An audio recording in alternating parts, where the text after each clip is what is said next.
Let's begin with the AFC title game, the AFC Championship game, which we were discussing before we went on air. We were discussing how much line movement, which is very odd for this closely contested football game, that there has been here for the AFC Championship, because it looked like Kansas City was going to be favored. The books had Kansas City, because they're at home, they're at Arrowhead, they're the number 1 seed. It makes sense. All of a sudden, everybody's betting the Bengals. Everybody's betting the Bengals. It gets up to like 2.5, shoots back down to 1.5 for a while, and then all of a sudden now we're back at a pick'em. So depending on when you've bet this game, when you've been looking at the spreads, you might have had a different line, you might have bet a different number, and you might still be betting a different number. I mean, Kansas City, AC, what do you think? Do you think Kansas City's going to be favored before this game kicks off? I don't know how they can be. The only way they'd be favored by is 1, and like they say, home field advantage is about 2.5, 3 points. People say 3 points. I think it's a bit high, but still, going by that logic, I could see maybe it going to like 1.5. But at that, it's really a pick 'em. But I do think the Bengals. It's a 1-game playoff. It's tough to do what the Bengals have been doing against the Chiefs. I think on paper, it looks like the Bengals are the better team, the more talented team besides a couple positions. So it's going to be a good one. But then it's KC at home, and the Bengals are tired of hearing about the Chiefs, even though they're undefeated about like against them. And then the Chiefs are probably tired of hearing about the Bengals beating them all the time. So it's like both teams can create their own narratives in this game to somehow talk their dressing rooms into being the underdogs. It's like you can't have 2 underdogs. And I think if there are 2 underdogs, it's both these teams, because both teams, like I said, can create a narrative in their locker room that they are the underdogs in this game. That is true. That is true. And AC knows what it's like to be an underdog, although he is not an underdog this week. Well, no dog mask allowed this week, AC. No dog mask. If we didn't blow out the Giants, anyways, we'll get to that. But if we didn't blow out the Giants, I think San Francisco's favored. Okay. All right. Interesting. So we're on the AFC Championship. As we said, it's in Arrowhead. No neutral site. Thank everybody. Thank you, Bengals. I don't want the neutral site.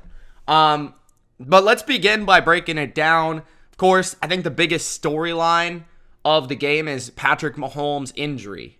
Obviously, there's a lot of talk when it comes to Mahomes, Joe Burrow, Mahomes versus Joe Burrow. There's been a lot of talk of, if Joe Burrow wins this game, is he the best quarterback in the NFL? Maybe we can touch on that for a second. I think there's an argument. I mean, Patrick Mahomes is going to win the MVP, but if Joe Burrow goes to Patrick Mahomes' place and beats him 2 years in a row and is playing at an elite level, there's no question about it. I at least think there's an argument. Do you guys think there's an argument to that? I think there's an argument to be made. As I've said before, I think the first month or so, Burrow was kind of struggling here, and then ever since then, he's looked like a top 5 MVP candidate, and he's done very good with the weapons he's had. Of course, he has a lot of great weapons, but I think the argument can be made. Plus, I mean, you got to look at the record, 3-0 against the Chiefs since he's been the quarterback. So that's something to consider in this kind of race. AC? Yeah, no, I think it's easy to say that if he does get this done,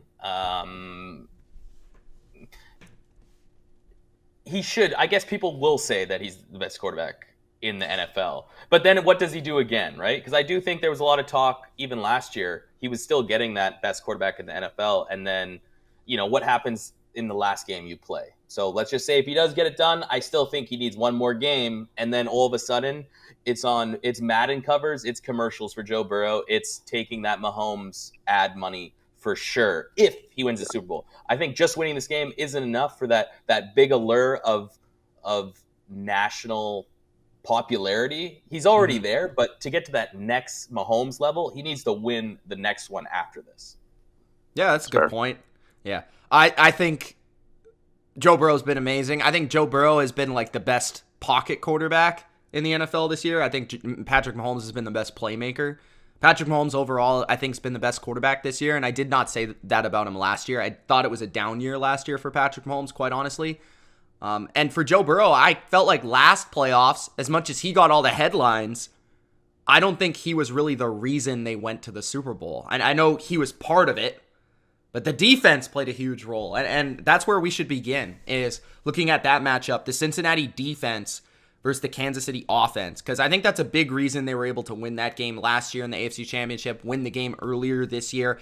Big game Lou, comes through with these game plans. And I think one of the themes that he just brings to the table is that game plan specific coordinator. You know, he's not a guy that, oh, he only plays cover 3, he only plays man, he only does 0 blitz. Like, no, this is a guy that he's going to have 3-man rush. That was a common theme against Mahomes last year. 3-man rush, drop 8, then he's going to rush 4, then he's going to rush 6 and blitz, and then he's going to double Kelsey, and then he's going to do this and that, and he's going to do a lot of different things to try to confuse Mahomes and try to take Andy Reid out of his kind of rhythm of play calling. Of course, they've got a very good defensive line. I think an underrated one. Trey Hendrickson had a great game last week. I think they've got 2 great guys in the middle, BJ Hill and DJ Reader, who can stop the run. So will Kansas City be able to run the ball and take some pressure off that ankle of Mahomes? We will see. Sam Hubbard's been very good, and even guys like Osai coming off the bench,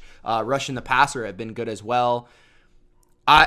I think this comes down to, for me, is can Patrick Mahomes and this Chiefs offense, I know this sounds backwards and kind of weird, and it doesn't go along with the narrative of past years, because people used to say, you got to make Mahomes play in the structure. You got to make him throw it underneath.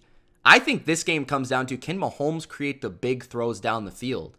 Because I think you can take advantage of the Bengals' secondary corners, like corners on the outside, Eli Apple, Cam Britt over there. I feel like the young kid, you could take advantage of those corners.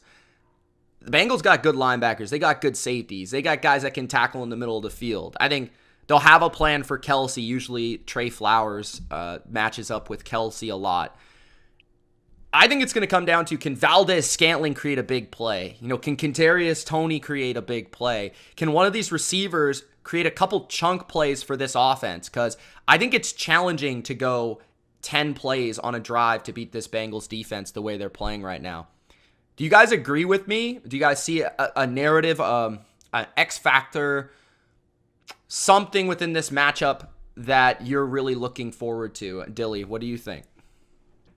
I think, yes, I agree that the big plays are going to be something, but I want to see who's going to match up with Kelsey, because we talked about it last week, how the Jaguars really had no corner to focus on Kelsey, and they were able to just dominate. 14 catches, 98 yards, 2 touchdowns. Wasn't exactly big plays, but it was almost always either a first down or a touchdown. So 14 catches, I mean, he was pretty much the big part of their offense. And that also had to do with the fact that a lot of the throws in the second half had to do with more checkdowns and not being able to throw the ball deep. But still, we talked about it in our preview even before that injury, like nobody was going to cover him. Is there going to be somebody on this Bengals defense that can do that? I think there are more candidates to do it. They have better linebackers. They don't necessarily have better corners. We've talked about their corners with Eli Apple and Cam Taylor-Britt. But I think that's going to be something to look forward to again with this matchup here, because with Mahomes, is he going to be able to throw those balls? Is he going to be able to just have those 8-yard passes to Kelsey? Will somebody able to contain that? I think that's my big matchup here. Past that, I agree. I do see that Mahomes is going to have to – I don't know what his ankle injury is right now. Apparently, he looked good in the or it didn't look like he was limping today in their meetings. So I don't know. But to me, I think Kelsey's going to be the biggest matchup. Yeah, so just to answer that question, so typically what the Bengals have done in these matchups is usually play Trey Flowers. He's like a big cornerback. He used to play for the Seahawks. I think he's about 6'3" So he's like a big corner, and usually they use him as like this matchup player on tight end. So he'll, like, sometimes the Bengals will play like a zone defense, and this is where the 3-man rush comes in, and then they'll have like Flowers manning up on Kelsey, and like everyone else is playing zone or something to that degree. Trey Flowers is one of the solutions. Dax Hill, they drafted him out of the first round of Michigan, is another one that would make sense if Trey Flowers is not on him on certain plays, if they're playing some sort of man coverage. But obviously, we'll see what they do. Those have been the guys that maybe would draw that assignment. To point out to Mahomes earlier, the Bengals defense in the first matchup, did hold him to like one of his worst games of the year. I believe he was 16 for 27, 223 yards, a touchdown pass. His fewest completions of the season earlier this year. So, it wasn't Mahomes' best game of the year, and a lot of that I felt like was because of how Big Lou was kind of keeping him on his toes and in some ways forcing him to throw the ball down the field, like I said. AC, what do you think is the big X factor in this matchup? I think I just will go defensive line. If Mahomes can't move as much, and we talked about it last week heading into the Bills game as well. It's like that defensive line has played very well the last 4 or 5 weeks of the season. It's getting pressure with Hendrickson. They're playing really well, and I think they got a lot of pressure on the Bills. Defensively, like you said, their linebackers are good. Like anytime you watch the Bengals play, somehow Wilson just like stands out. He's on really most plays. Where, you know what I mean? He doesn't really have the body type of an athletic linebacker. He has the body type of like a 2-down linebacker that can't really cover and run around, but he totally does that, and it's impressive. The secondary played pretty well. I just think a bit of it, and obviously this is not a recap, that was really impressive against the Bills. But just watching that game, there was something off about the Bills, and maybe it was the Bengals what they did, but they're also it felt like there was something off about the Bills offense that just like wasn't clicking. And yes, give credit to the Bengals defense for doing that. I'm not trying to take it away. It's just, I don't know. A lot of people wanted to crown that Bengals defense, and they did play well, but I do think a little part of it was just like there was something up with that Bills team. But they still, the Bills were great, and look what they did against the Bills. They basically won that game for them.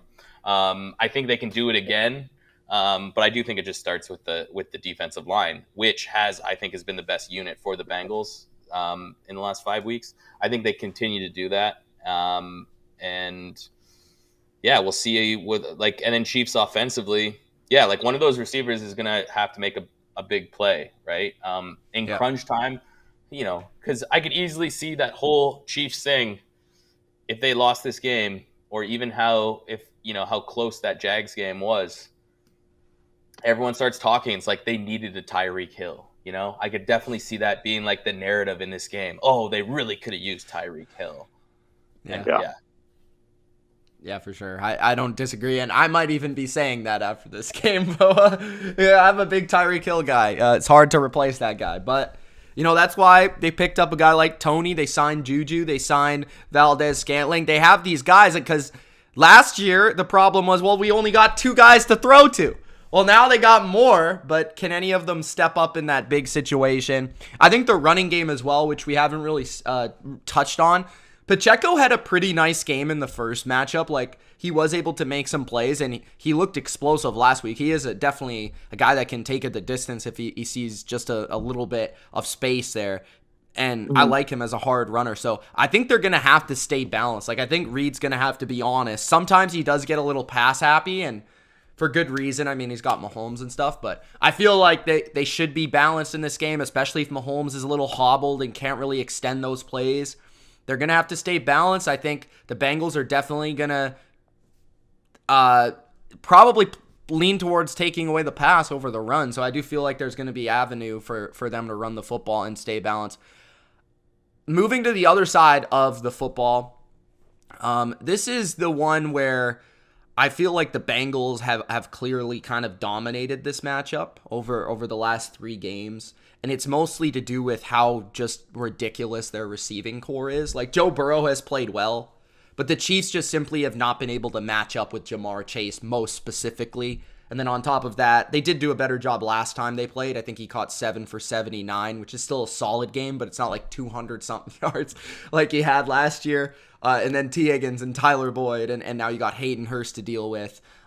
In the first game, Samaje Perine was the running back. Joe Mixon did not play. Had over 100 yards in that game, which was one of the best games I've ever seen him play in his career.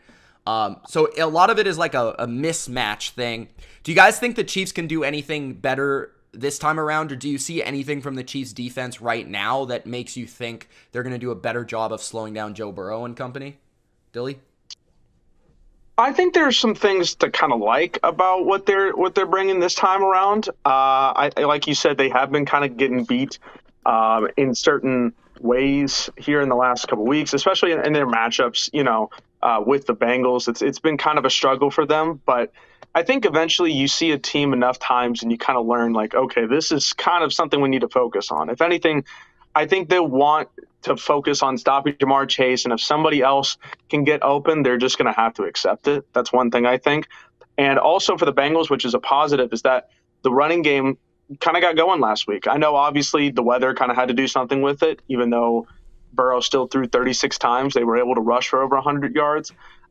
Thank you for the bet, because apparently they weren't supposed to run it all. I had a bet where it was Joe Mixon and Devin Singletary combined 88.5 yards, which I thought was absolutely ridiculous. So I took it. And Joe Mixon got 105 on his own. So, Devin Singletary did nothing. Thank you. Joe Mixon had an unreal game last week, honestly. Yeah.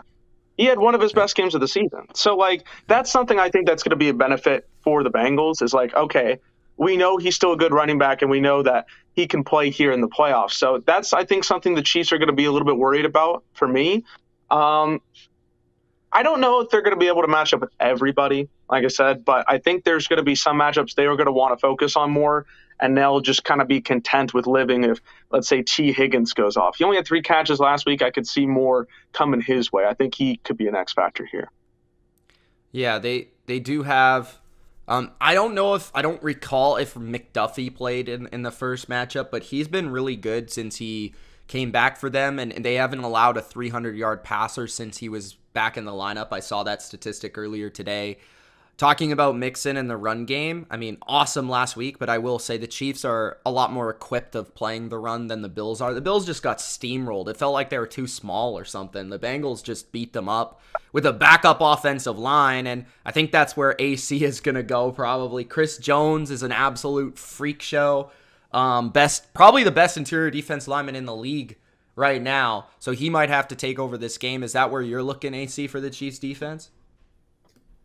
Yeah, it's the only to get Burrow's been unbelievable in the pocket too, even when he's faced pressure, which is huge. But I'm wondering if if Spags tries to dial something up with having someone kind of almost like us in a spy, that when you get pressure, because I thought the Bills defense on passing plays did a good job of kind of getting to Burrow, but Burrow's so good at moving up into the pocket or side and getting away that you almost have to coach that and game plan for that. We're going to get pressure, but he's so good at moving and throwing that we almost need someone watching for that and coming in later or something like that. Or in a way, obviously he's unbelievable in the pocket too, but maybe more delayed stunts and whatnot that, his clock takes a bit more time where if he does need a move, he needs to throw it right away instead of kind of moving and then looking.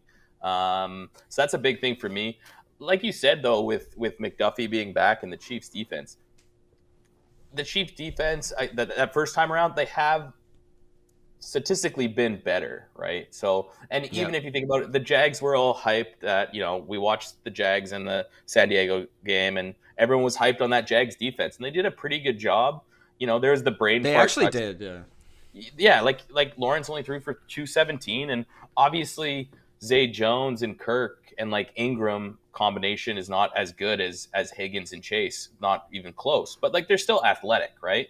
I kind of take away that, where I think that athleticism is there, but obviously Chase just one-on-one is going to be better, right? He's going to make plays in coverage that those guys might not. And then, besides that, even in the Jags game, besides that was kind of a brain fart coverage thing that they lost on that you can't do. In playoff time, you can't do that. And I was surprised on that, where it's when you're in the playoffs, when guys are wide open and stuff, even if it's just for one touchdown, that can cost you. So that's somewhat in the back of my mind. I do think the Bengals are rolling, and I think they're going to stop the run, and it's going to be Joe Burrow passing. Hayden Hurst has impressed me. He's kind of been a low key on that Bengals team, but lately he's made some big catches at big times, and that's what you need. Yeah. Yeah, we'll see. It should be It should be one of the better games of the weekend. We'll see. You brought up a very interesting point with the stunts and stuff, because that's something that I think the Bills kind of were underwhelming in the department of trying to mess with the protections and stuff and trying to confuse the Bengals up front, because you got to test that. I mean, they're not really familiar with each other. They're a bunch of backups. I mean, it's the first game they're playing, and the Bills pretty much just sent 4 like all game. I think they maybe resorted to some blitzes when they were getting torched early in the game, so they were like, in the second half, let's throw a couple blitzes out there. But it was nothing too crazy. I mean, Spagnuolo's definitely a guy that you don't really want to be blitzing Burrow all the time, but it just takes 2 or 3 in this game if they can get home against this protection, where that could change the game when you've got Mahomes on the other side, to potentially get a turnover or something, or a stop or something, because it just feels like the Chiefs will definitely, they got Chris Jones and maybe Frank Clark and Karlaftis come to play, but they're going to need to get home a couple times against Burrow and cause a big third down stop or something. The other thing I look at too is the kickers. I mean, Butker hasn't been his best this year. McPherson hasn't been as good as last year. But we all know that these Bengals games have come down to him in the past. So that's another area where maybe you look at that. But yeah, man, this game is going to be really good. I could see both teams scoring. I could see both defenses coming to play. Like, I could really see this game being a lot lower scoring than people think, and also still living up to the hype and being a shootout. Like, I could see both games coming to play. For the Chiefs, I think that they need to start fast in this game. The game that they lost earlier this year, they were down 14-3 early. The Bengals have just done this routinely as of late, where they've just jumped out in front. They play great offensively to start because their script is so effective with Zach Taylor. And then their defense makes a stop, and then all of a sudden they're up 14 points. I mean, they did against New England. New England actually came back and made it interesting. They did it against Buffalo. Buffalo couldn't come back, which was shocking to me. But then the Chiefs, if they're actually able to get a lead, if the Chiefs are actually able to, at home, put the pressure, the crowds into it, the pass rush is coming after Burrow, that's where maybe you could look at the Chiefs winning this game at home. But for me, I'm going to take the Bengals because I just think they're the better team. I think Mahomes is still the better quarterback. I think Andy Reid's the better coach. But at the end of the day, I think the Bengals are a very good team. I think they're better than they were last year. Despite the offensive line injuries, I think their receiving core is unbelievable. It's just hard to match up with. They've been so effective and so efficient in their passing game. They've found balance in their running game. Their defense, like I rave about it, is so well prepared in all situations. And I think they come through here. It's going to be close in my opinion, but I'll take the Bengals to win something similar to what the game was earlier this year, something like 27-24. But I'm going to go a little bit more decisive due to the ankle with Mahomes. So I'm going to go 27-21 for Cincinnati here. Dilly, what's your score and your prediction? I think it's going to be a close one. I'm going to take the under on the score on this game. I believe the under over is 47. So I believe I'm going to go under with it. I'm going to go 23-20, and I'm going to go with the Chiefs winning this game. Woo! I'm going to go a little out there. You got to explain this one, Dilly, because you weren't really giving anything away here. Yeah, I try to keep it under the right here to the chest till the very end. What I think it's going to come down to is bend but don't break defense. As I just mentioned, 23-20, that's going to involve a lot of field goals. That's going to be involved in a lot of it's third and 7 here at the 30. What is the team going to do? What's the defense going to bring? There could be a big sack coming up and forcing them to kick a field goal rather than getting that touchdown, which is going to be disappointing for an offense and obviously a big win for the defense going forward. I think the coaching is going to be a big factor. We know what Andy Reid can bring to the table here. AFC Championship. And, the ankle is obviously a big factor. If there is a bigger emphasis on that injury as we go in, obviously I'm going to see more of the Bengals winning this game. But as it stands right now, I think it's just going to be a hard 60 minutes of football. And I think experience kind of comes down to that at that point with Andy Reid and this team. So I'm going to go 23-20. I think it's going to be fun, but I don't think it's going to be a shootout. That's pretty much my biggest prediction. I think this is going to be a very tight, close game with maybe long drives, but nothing too crazy. I don't see many explosive plays going to be here. Okay, AC. I think you're on mute. Rookie mistake. I think I'm closer to what you said, Mitch. I do think Mahomes is the better quarterback. Andy Reid's the better coach. And unless Zach Taylor? Zach Taylor. Zach Yeah. Taylor. Yeah. Not Unless Wilson.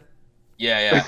Unless he really, really screws up, which if you think about it, he has been prone to be outcoached. Like regardless of his talent. Unless he does something very stupid or his game plan's very stupid, I see the Bengals winning this game. And for betting purposes, if it's a pick-em, I'd try to get the extra 2.5 points too. Give the Chiefs some points. Bengals -2, 2.5. Save for that field goal. Get a little extra juice on your bet. Actually, take the vig back. That's what that would do.